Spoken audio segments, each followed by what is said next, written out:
በስመ አብ ወወልድ ወመንፈስ ቅዱስ አሐዱ አምላክ። ግንቦት 6 በዚህች ቀን ከግብፅ ደቡብ ዳፍራ ከሚባል አገር የከበረ አባ ይስሐቅ ምስክር ሆኖ አረፈ። ለዚህም ቅዱስ በሌሊት ራእይ የእግዚአብሔር መልአክ ተገልጾለት የሰማዕትነት አክሊል ትቀበል ዘንድ ጣዋ ወደሚባል አገር ሂድ አለው። በዚያም በነጋ ጊዜ ከመሄዱ በፊት አባትና እናቱን ሊሰናበታቸው ተነሳ። ሁለተኛም የእግዚአብሔር መልአክ መጥቶ ከሀገሩ እስካወጣውና ሀገረ ጣዋ እስካደረሰው ድረስ እነርሱ በላዩ እያለቀሱ አልለቀቁትም። በደረሰም ጊዜ መኮንኑን በዚያ ከውሽባ ቤት አገኘው። ከዚያም በወጣ ጊዜ በክብር ባለቤት በጌታዬ ኢየሱስ ክርስቶስ የማምን እኔ ክርስቲያን ነኝ ብሎ በመኮንኑ ፊት በግልጽ ጮኸ። ከኒቅያስ ሀገር እስከሚመለስ ቅዱሳኑን ወስዶ እንዲጠብቀው ከወታደሮች አንዱን አዘዘው።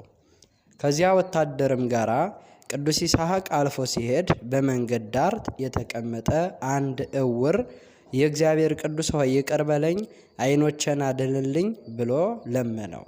አባ ይስሐቅም የክብር ባለቤት ጌታችን ኢየሱስ ክርስቶስን ስለዚያ እውር ለመነው። ያን ጊዜ ዓይኖቹ ተገለጡ። ይህንንም ድንቅ ተአምር ወታደሩ አይቶ የክብር ባለቤት በሆነ በጌታችን ኢየሱስ ክርስቶስ አምኖ የክርስቲያን ወገን ሆነ። መኮንኑም በተመለሰ ጊዜ ያ ወታደር በመኮንኑ ፊት የክብር ባለቤት በሆነ በጌታችን ኢየሱስ በመታመን ሰማዕት ሆኖ አክሊል ተቀበለ። ከዚያም በኋላ መኮንኑ ቅዱስ ይስሐቅን ጽኑ ስቃይን አሰቃይቶ ወደ ሀገረ ብህንሳ ሰደደው።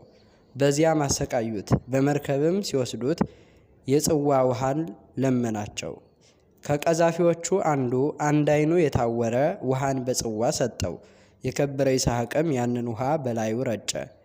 ዓይኑም ድኖ እንደ ሌላይቱ ቀን ሆነች። ጽኑ ስቃይን የሚያሰቃዩት የብህንሳ ሀገር ሰዎችም ይህንን ድንቅ ሥራ ባዩ ጊዜ ወደ መኮንኑ ወሰዱትና ብትገድለውም ብትተወውም አንተ ታውቃለህ አሉት።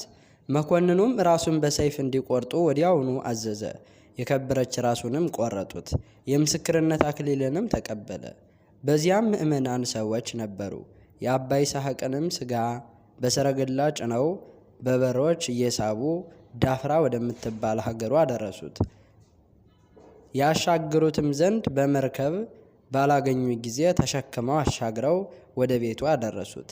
ቤቱንም አፍርሰው በስሙ ቤተ ክርስቲያን አድርገው ሰሯት። ሥጋውንም በውስጧ አኖሩ። ከእርሱም የሚያስደንቁ ብዙዎች ተአምራት ተገለጡ። ለእግዚአብሔር ምስጋና ይሁን። እኛንም በዚህ እውነተኛ ምስክር ጸሎት ይማረን፣ በረከቱ ከእኛ ጋር ትኑር ለዘላለሙ አሜን።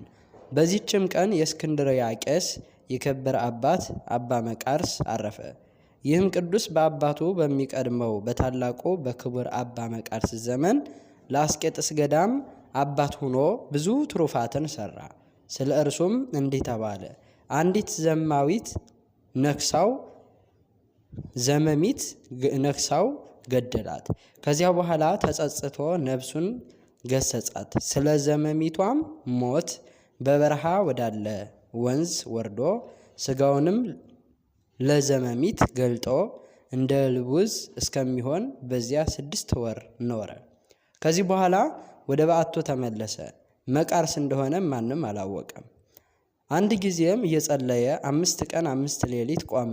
ልቡም ወደ ሰማይ ተመስጧል።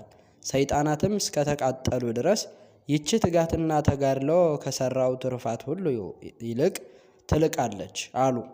አንድ ጊዜም የራእይን ቦታዎች ሊያይ ወዶ ወደ በረሃ ውስጥ ገባ። 10 ቀኖችም እየተጓዘ ኖረ። በሚመለስም ጊዜ ምልክት ሊሆነው መንገዱን እንዳይስት ለምልክት የሚያኖራቸው ሸምበቆዎችን ከእርሱ ጋር ነበሩና በየመንገዱ ተከላቸው። በደከመም ጊዜ ጥቂት ሊያርፍ በምድር ላይ ተኛ። ተኝቶ ሳለም እነዚያ ሸምበቆዎች ሰይጣን ነቀላቸው። አስሮም በቅዱስ መቃርስ ራስጌ ወዲያውኑ አኖራቸው። በነቃም ጊዜ አያቸውና ወዲያውኑ አጣቸው፣ አደነቀ። እንዲህ የሚልም ቃልን ሰማ።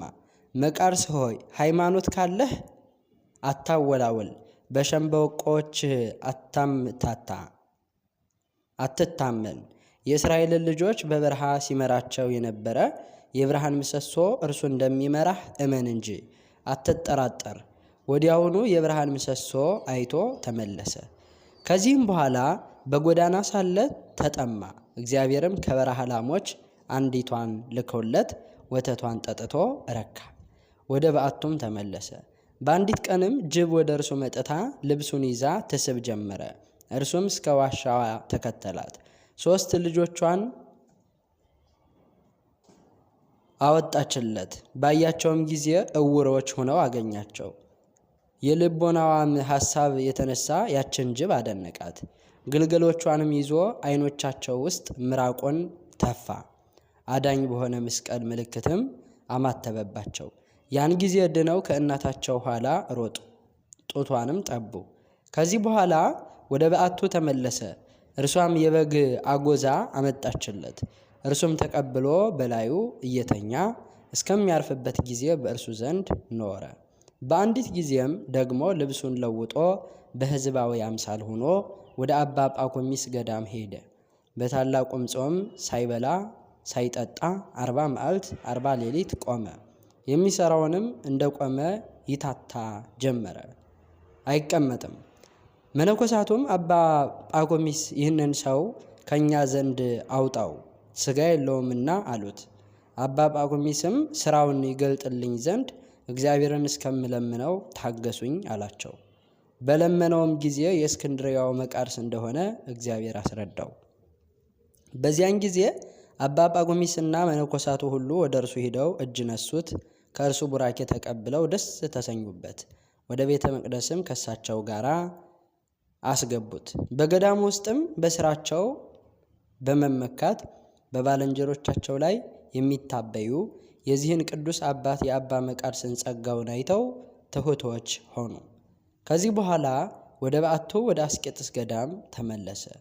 በእስክንድርያ ሀገርም ዝናብ በተከለከለ ጊዜ ዝናብን እንዲወርድ አንበጣንም እንዲያጠፋ ወደ እግዚአብሔር አብሮት ለመጸለይ ወደ እርሱ ይመጣ ዘንድ ሊቀ ጳጳሳት አባ ጢሞቴዎስ እየማለደ ላከበት።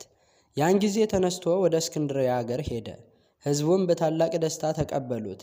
በልቡም ጸለየ። ብዙ ዝናብ ዘነበ። ከዝናብ ብዛት የተነሳ ምድሪቱ ትጠፋለች ብለው እስቲያስቡ ድረስ 2 መዓልት 2 ሌሊት እየዘነመ ኖረ። እጅግም ፈርተው አባታችን ሆይ ዝናቡን አስወግዶ በልክ ይሆን ዘንድ እንዳንጠፋ ስለኛ ወደ እግዚአብሔር ጸልይ ብለው ለመኑት። ያን ጊዜ ጸለየ። ዝናቡም በርቶ በእግዚአብሔር ቸርነት ፀሐይ ወጣላቸው። ይህም አባት ብዙ ታላላቅ ትሩፋቶችን ሰርቷል። እግዚአብሔርም በእጆቹ ድንቆች ተአምራትን ገለጠ። ርኩሳን አጋንንት ያደሩባቸውንና ብዙዎች በሽተኞችን አዳናቸው። ይህ አባትም የሰራቸውን በጎ ስራዎች ሊቆጥሯቸው የሚችል የለም። አንድ ሰው በጎ ስራ እንደሰራ የሰማ እንደሆነ ሰውየው እንደሰራው እስከሚሰራ አይተኛም። የክብር ባለቤት ስለሆነ ስለ ጌታችን ኢየሱስ ክርስቶስ ሥጋና ደም ክብር ምራቁን ሳይተፋ 60 ዓመት ኖረ። 100 ዓመት ከሆነውና ተጋድሎውን ከፈጸመ በኋላ በበጎ ሽምግልና አረፈ። ለእግዚአብሔር ምስጋና ይሁን። እኛንም በዚህ ጻድቅ ጸሎት ይማረን፣ በረከቱ ከእኛ ጋር ለዘላለም ትኖር አሜን። በዚህችም ዕለት የቅዱስ ኤስድሮስ አባት በንደላኦስ በምስክርነት አረፈ። ደግሞ የምንኩስናን ሥራ ገንዘብ ካደረጋችሁ ይበቃኛል ብሎ ጵጵስና አልሾምም አለ። የጻድቁ የአባ አሞን የእረፍቱ መታሰቢያ ነው። በረከታቸው ከእኛ ጋር ትኑር ለዘላለሙ አሜን። ቅድስት ዲላጊና 4 ሴት ልጆቿ። በዚህችም ቀን ቅድስት ዲላጊ ከ4 ልጆቿ ጋር ምስክር ሆና አረፈች። እነርሱም ሱርስ፣ ህርማን፣ የአፋ ናቸው። ይህችም ቅድስት በክብር ባለቤት ክርስቶስ ሃይማኖት የጸናች ናት። መኮንኑ አርያኖስም ሀገረ እስና በደረሰ ጊዜ ልጆቿን እየነዳች ተቀበለችው። በፊቱም ቆማ አርያኖስ ሆይ ሰማይና ምድርን በውስጣቸው ያለውን በፈጠረ በክብር ባለቤት ኢየሱስ ክርስቶስ የማምን ክርስቲያን ነኝ አለችው። ልጆቿም እንደርሷ እኛ ክርስቲያን ነን እያሉ በግልጽ ጮኹ። መኮንኑም ሰምቶ ቁጣን ተመላ፣ ራሳቸውንም በሰይፍ ቆረጠ። ምስክርነታቸውንም ፈጽመው ነፍሶቻቸውን ወደ ክብር ባለቤት ኢየሱስ ክርስቶስ መላእክት ወሰዱ። በረከታቸው ከእኛ ጋር ትኑር ለዘላለሙ አሜን። እናታችን ቅድስት ሰሎሜ በዚህች ዕለት ደግሞ ንጽሕናን፣ ቅድስናን፣ ድንግልናን ገንዘብ ያደረገች ተሐራሚት ሰሎሜ አረፈች። ይህችም ቅድስት ወረብ ከሚባል አገር ናት። ወላጆቿም እግዚአብሔርን የሚፈሩ ናቸው። በበጎ አስተዳደግም አሳደጓት። ባደገችም ጊዜ እርሷ ሳትፈቅድ አንድ መኮንን አጭቶ በሰርግ አገባት። ያን ጊዜም አምላካዊ ኃይል ከልክሎት ወደ እርሷ መቅረብ አልቻለም፣ አባላዘሩ ተቀስፏልና። በእንደዚህም እያለች ራሷን ሰውራ በሌሊት ሄደች፣ በእግዚአብሔር ኃይል አመለጠች። ቅዱሳን ባሉበት ሁሉ በመዞር በጾም በጸሎት ተወስና እውነተኛ መንገድን ጌታ ይመራት ዘንድ በቀንና በሌሊት ስትማልድ ኖረች። ጌታችንም ልመናዋን ሰምቶ ወደ ደብረ ሊባኖስ ገዳም አደረሳት። የመላእክት የሆነ አልባሰ ምንኩስናን በአባ ዮሐንስ ከማ እጅ ለብሳ የሰውን ልብ የሚያስደነግጥ ጽኑ ገድልን ተጋደለች። በጾም በጸሎት በተመሰገነ ገድል ሁሉ የፍጹማን አባቶች ጎዳና ተጓዘች።